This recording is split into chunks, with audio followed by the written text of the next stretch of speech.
नमस्कार, सुबह के 10 बजने वाले हैं। वक्त है अपना बिहार का। मैं हूं आपके साथ विभा उपाध्याय।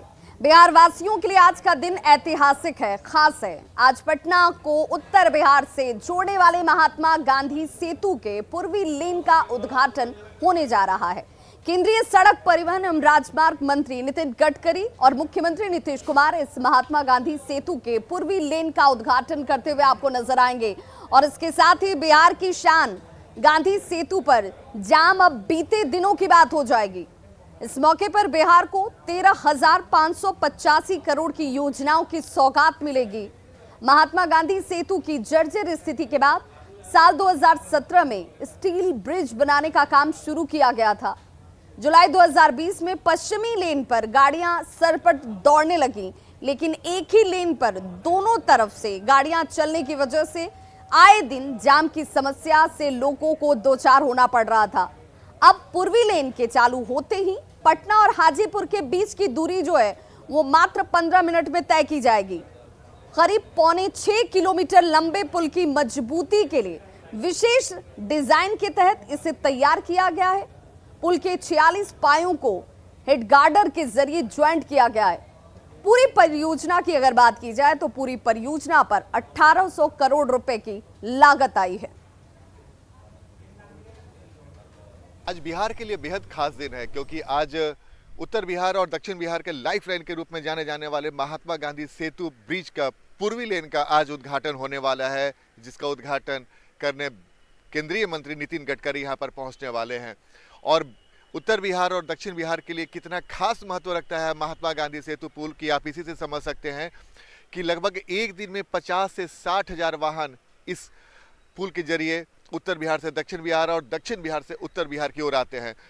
और जाहिर सी बात है, अब तक पश्चिम लेन ही शुरुआत चल रहा था और जिस पर बोझ बहुत ज़्यादा बढ़ गया था, और पूर्वी लेन का निर्माण कार्य पूरा हो गया। और आज उम्मीद है कि आज जब उद्घाटन इसका हो जाएगा उसके बाद इसी पुल पे जो अभी वाहन आपको रेंगते नजर आ रहे हैं, फर्राटे भरते दिखेंगे।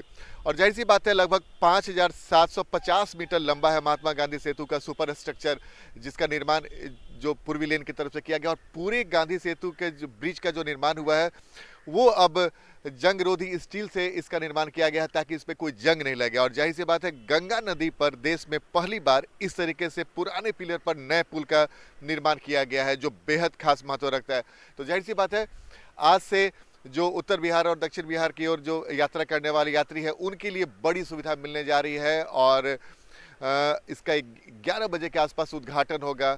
और आज 15 योजनाओं का भी आज शिलान्यास करेंगे केंद्रीय मंत्री। तो जाहिर सी बात है, बिहार के लिए रोड, सड़क और ब्रिज के लिए बेहद खास महत्व है। और खासकर वैसे लोगों के लिए जो गांधी सेतु के रास्ते सफ़र करते हैं और कई बार जामों में फंसते हैं, तो आज से उन्हें जाम से भी निजात मिलने वाली है। आनंद अमृतराज, न्यूज़ 18 नेटवर्क, पटना। और ऐसे में इस गांधी सेतु की खासियत क्या है, ये जानना बहुत जरूरी है। देश का दूसरा सबसे लंबा स्टील पुल है ये, और इसीलिए अब लोगों को इस पुल के जरिए उनका जीवन और उनकी यात्रा जो है वो दोनों सुगम होते हुए नजर आएंगे। सीमेंट का बेस नहीं होने से 100 साल तक ये टिका रहेगा, यानी कि इसकी मजबूती का पूरा फोकस किया गया। स्टील प्लेटों को कसने के लिए 24,536 नट बोल्ट इसमें लगाए गए हैं। पुल को 46 पिलर का बेस दिया गया है और हर पार्ट की अपनी अलग अलग रिपेयरिंग की जा सकती है, जिसको लेकर खास यहां पर इंतजाम भी है।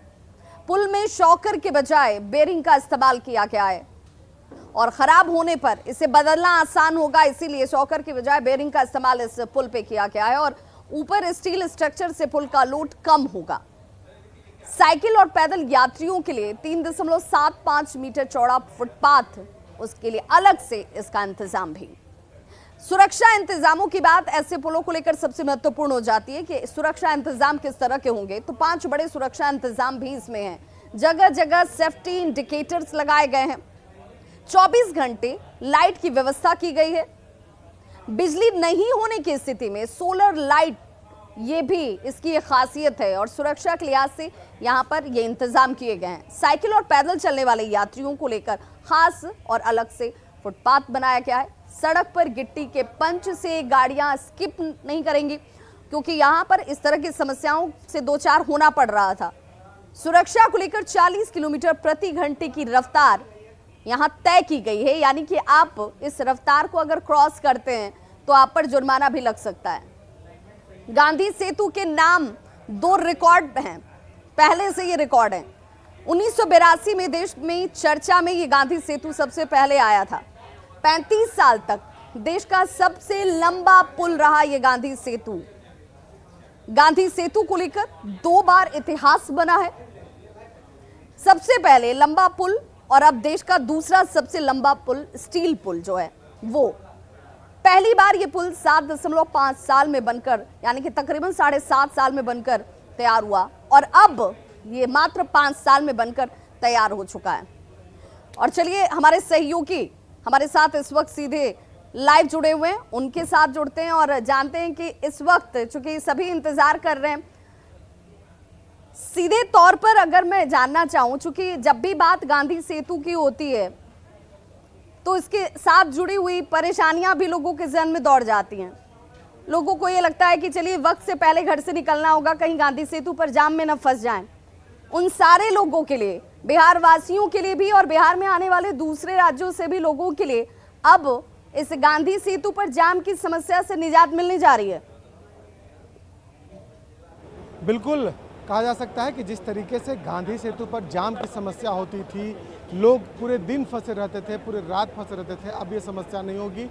फर्राटे भरेंगे यहाँ पर वाहन, और ख़ास तौर पर गांधी सेतु का जो सुपर स्ट्रक्चर है उसको बदल दिया गया है। पुराने पिलर पर पश्चिमी लेन पहले चालू किया गया था और आज नितिन गडकरी, मुख्यमंत्री नीतीश कुमार जो पूर्वी लेन है उसका उद्घाटन करने वाले हैं। और हम उस सभा स्थल पर हैं जहां इस बड़े कार्यक्रम का आयोजन किया गया है, इस पुल के पूर्वी लेन के उद्घाटन के मौके पर। और ख़ास तौर पर कई लोग होंगे यहाँ पर, कई केंद्रीय मंत्री होंगे और बड़ी संख्या में लोग भी आएंगे। बड़ा सा पंडाल है और ठीक गांधी सेतु के पश्चिम में इस कार्यक्रम का आयोजन किया गया है। तेरसिया गाँव है जहाँ पर ये कार्यक्रम है और लगभग अभी से 1 घंटे के बाद नितिन गडकरी और मुख्यमंत्री नीतीश कुमार यहाँ पर पहुँचेंगे और इस पुल के पूर्वी लेन का लोकार्पण होगा।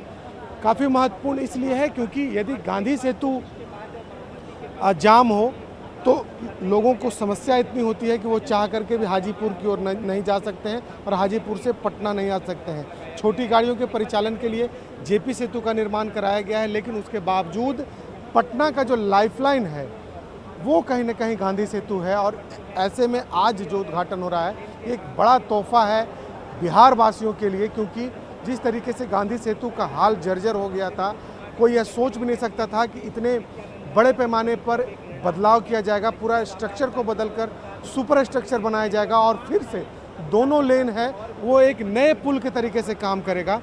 तो इसके लिए सरकार ने विशेष तैयारी की थी और ख़ास तौर पर यहाँ के लोगों में भी इस बात को लेकर काफ़ी खुशी है। हमारे साथ यहाँ के स्थानीय विधायक भी हैं, उनसे भी हम बात करते हैं। काफ़ी महत्वपूर्ण है आज आप लोगों के लिए। जी, काफ़ी महत्वपूर्ण है। आज माननीय केंद्रीय मंत्री गडकरी सर के द्वारा 15 राष्ट्रीय राजमार्ग परियोजनाओं का लोकार्पण एवं शिलान्यास है। साथ ही महात्मा गांधी सेतु के पूर्वी लेन का आज उद्घाटन है। जो जाम की स्थिति वर्षों से बनी हुई थी, आज लोगों को निजात मिलेगी जाम की स्थिति से और सुगमता से लोग अपना आना जाना काम करेंगे। तो आज काफ़ी उत्साह का माहौल है।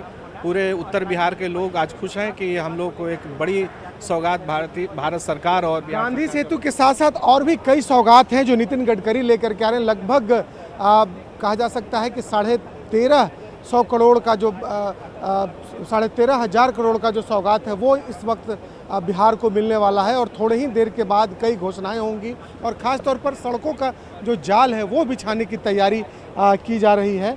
और जिस तरीके से पुलों की यदि हम बात करें तो पटना गांधी सेतु के सुपर स्ट्रक्चर का तो निर्माण हो ही रहा है। इसके अलावा हम पूरे गंगा नदी को देखें, बिल्कुल जिस परियोजना की और सौगात की चर्चा आप कर रहे हैं, ये माना जाता रहा हमेशा कि किसी भी राज्य के विकास में वहाँ के इंफ्रास्ट्रक्चर बहुत महत्वपूर्ण हो जाते हैं। आप सड़कों का जाल कितना बिछा पाए, वहाँ पर लोगों को रोजगार के लिए अगर आमंत्रित करना है, व्यवसाय के लिए आमंत्रित करना है, तो ये तमाम चीजें बहुत महत्वपूर्ण हो जाती हैं। उस दिशा में भी इसके शुरुआत के साथ और इन तमाम योजनाओं की सौगातों के साथ एक बड़ा आमूलचूल परिवर्तन आने वाले वक्त में होता हुआ नजर आता है। बिल्कुल, देखिए कहीं ना कहीं जब सड़कें बनती हैं, नए पुल बनते हैं, तो उससे उसके आसपास का जो डेवलपमेंट है वो होता है। किस तरीके से ये समझा जा सकता है कि पहले गांधी सेतु पुल नहीं था, उस वक्त का हाजीपुर और आज का हाजीपुर कितना बदला है, ये इस पुल के कारण ही हुआ है। जेपी सेतु की बात कर ले या अब गांधी सेतु के ठीक पश्चिम एक नए 4 लेन पुल का निर्माण हो रहा है, उससे जो लोगों को सहूलियत होगी। तो इस तरीके के कई सौगात लेकर आज नितिन गडकरी बिहार आ रहे हैं। इसके पहले भी नितिन गडकरी ने कुछ दिन पहले जो आरा में जो कोइलवर में जो पुल है उसके 1 लेन का उद्घाटन उन्होंने वीडियो कॉन्फ्रेंसिंग के माध्यम से किया था। वहाँ पर भी उन्होंने कई बातें कही थी, कई घोषणाएं की थी और आज वो यहाँ पर पहुँच रहे हैं थेरसिया गांव में, इस हाजीपुर में, और एक बड़ा आयोजन है जहाँ पर गांधी सेतु के पूर्वी लेन का उद्घाटन होना है। इसके साथ ही साथ कई योजनाओं का उद्घाटन और शिलान्यास भी यहाँ होगा।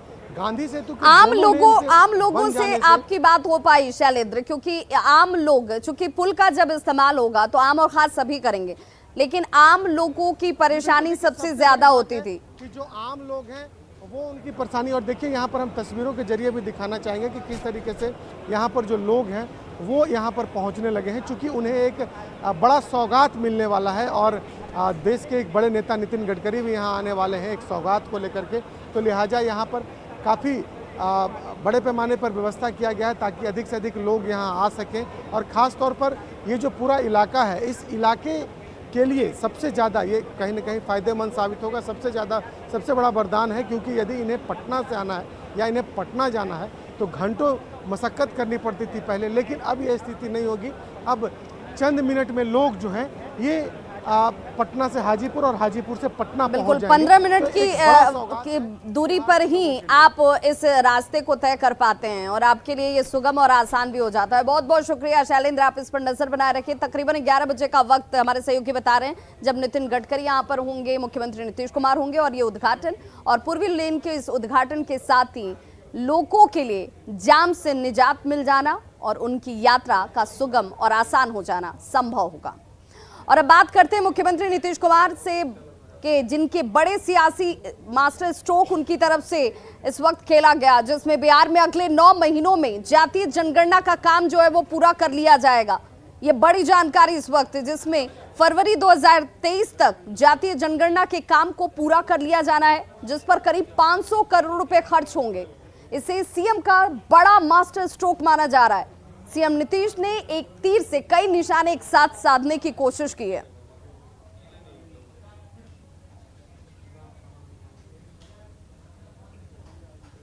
और अब जातीय गणना पर वो तमाम बातें जो आपके लिए जानना जरूरी है। सरकार ने जातीय जनगणना के लिए अधिसूचना जारी कर दी है।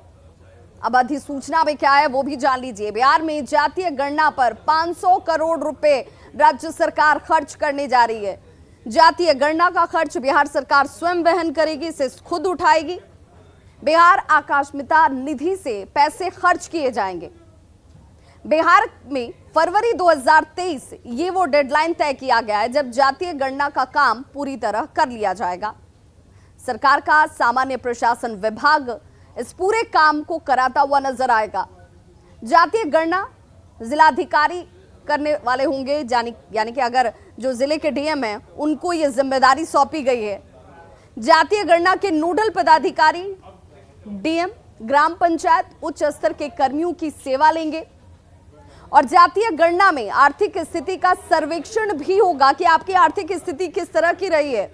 समय समय पर राजनीतिक दलों को इसकी जानकारी भी दी जाएगी, जो तमाम राजनीतिक दल की सहमति और सहभागिता के साथ अब ये अधिसूचना जारी हो चुकी है। धर्म, जाति, ऊंची जाति, पिछड़ी जाति, दलित हो, महादलित हो, जनजाति हो, सबकी गणना इसमें की जाएगी।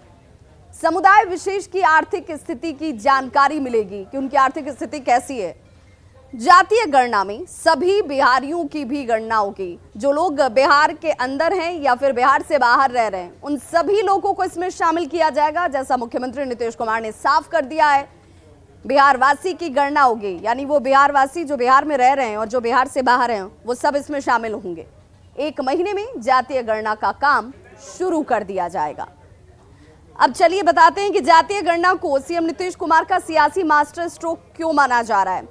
देखिए, फरवरी 2023 तक इस जातीय गणना को पूरा कर लिया जाएगा। इसकी जानकारी सामने रख दी गई है। मई 2024 में लोकसभा चुनाव हैं। अक्टूबर और नवंबर 2025 में विधानसभा के चुनाव होने वाले हैं। जातीय गणना से जातियों की स्थिति का सही आकलन और पता चल पाएगा। आर्थिक, सामाजिक, शैक्षणिक स्थिति की जानकारी हासिल हो पाएगी। सरकार जरूरत के मुताबिक योजनाएं बना पाएगी। विकास योजनाओं की अगर बात करें, इन विकास योजनाओं में जातियों की झलक दिखती नजर आएगी आपको। सरकार के सामने विकास योजनाओं का लक्ष्य स्पष्ट होगा। नीतीश ने विपक्ष की धार को कुंद कर दिया है अपने इस मास्टर स्ट्रोक से। नीतीश इसके आधार पर जनता से वोट मांग सकते हैं, यह भी कहा जा रहा है। तो एक बड़ा मास्टर स्ट्रोक जो मुख्यमंत्री नीतीश कुमार की तरफ से खेला गया और जातीय जनगणना का काम 2023 में आपको पूरा होता हुआ नजर आएगा, जिसकी 1 महीने में शुरुआत भी होने जा रही है। बड़ी खबर बगहा से आ रही है, जहां NH 727 पर तेज रफ्तार कार ने सड़क के किनारे बैठे लोगों को रौंद दिया है। हादसे में 3 लोगों की मौके पर ही दर्दनाक मौत हो गई, जबकि 5 लोग घायल हुए हैं और घायलों को बगहा अनुमंडलीय अस्पताल में फिलहाल इलाज के लिए भर्ती कराया गया। जरा तस्वीरें देखिए, ये घटना असल की तस्वीरें हैं जो हृदय विदारक हैं। बच्चों की जान गई है, कई बच्चे जख्मी हैं। घटना के बाद आक्रोशित लोगों ने सड़क पर उतरकर विरोध जाहिर किया। बताया जा रहा है कि हादसे में 2 बच्चों समेत एक बुजुर्ग महिला की मौके पर ही मौत हो गई, जबकि 5 लोग जख्मी हैं, जिनमें 3 बच्चे भी शामिल हैं। 2 तस्वीरें आपके टीवी स्क्रीन पर हैं। पहली तस्वीर हादसे की, जिसके बाद अफरा तफरी देखने को मिली। बच्चे, बड़े बुजुर्ग सभी रोड के किनारे बताए जा रहे हैं कि उस वक्त मौजूद थे। सुबह का वक्त था, लेकिन तेज रफ्तार इस गाड़ी ने डिवाइडर को क्रॉस करते हुए दूसरी तरफ जाकर लोगों को रौंदा और एक घर में जा घुसी, जिसमें 3 लोगों की दर्दनाक मौत घटना स्थल पर ही हो जाती है। 2 बच्चे इसमें शामिल हैं, एक बुजुर्ग की महिला की जान गई है, वहीं 5 लोग जख्मी हैं, जिन्हें स्थानीय अस्पताल में देखिए कैसे परिजन लेकर दौड़ते भागते हुए नजर आ रहे होंगे, जिनका इलाज इस वक्त चल रहा है, लेकिन बच्चों की स्थिति गंभीर बताई जा रही है। गड़िया कट गई बा, रोड छोड़ के 4 गो तो यहाँ सुतावल बाड़ता मर गइल त साफ। अच्छा, रोड जाम हो घर गइल। में गाड़ी के में घर में घुस रहल का? घर में आके रुक गइल बा, वही जबा, वही में ड्राइवर बा, सब वही में गमाइल बाड़ा। आ को लेके घायल बड़ा सन? आई 2, 3, 4 गो। और बड़ी खबर समस्तीपुर से, जहां पर 5 लोगों की खुदकुशी के मामले में विद्यापति नगर थाने में अब प्राथमिकी दर्ज कर ली गई है। मुन्नू झा समेत 3 नामजद पर केस दर्ज किया गया है। अन्य अज्ञात के खिलाफ भी हत्या का मामला दर्ज किया गया है। मृतक की बेटियों ने केस दर्ज कराया है। तो 5 लोगों के खुदकुशी के मामले में 38 घंटे के बाद जाकर देखिए FIR हो पाती है। परिजनों की तरफ से FIR दर्ज कराने को लेकर जब तक आवेदन नहीं दिया जाएगा तब तक FIR दर्ज नहीं होगी, ये दलील देते हुए थाने के लोग नजर आए थे। 38 घंटे के बाद जाकर केस दर्ज हुआ है, जिसमें मुन्नू झा समेत 5 अज्ञात लोग भी शामिल हैं।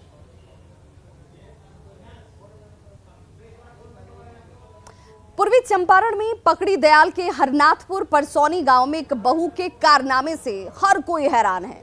आनंद कुमार की शादी 9 मई को परसा निवासी मुन्नी कुमारी से होती है।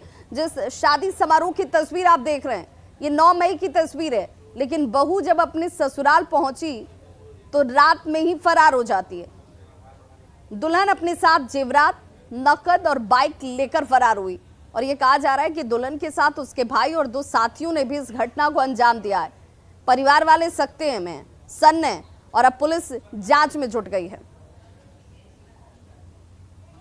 9 तारीख के शादी भेल, 10 तारीख के लड़की आयल तो ठीक बा। हमनी से तो अपन जॉब कैली, सुत रहली कोठा पर, ठीक बा। लड़की के जीजा आयल, लड़की के आवरी जीजा के माने भाई आयल, दोस्त आयल, ठीक बा। वो लोग रात भर अपन गाड़ी ले आयल, माने मोटरसाइकिल, हाँ लोग आयलक। लोग हम आवे तौले अब प्रणाम कैलक, बहू हमर चल गए। तो खबरों का सिलसिला लगातार जारी है। आप देखते रहिए न्यूज़ 18 बिहार झारखंड। यहाँ खबरों का सिलसिला कभी नहीं थमता।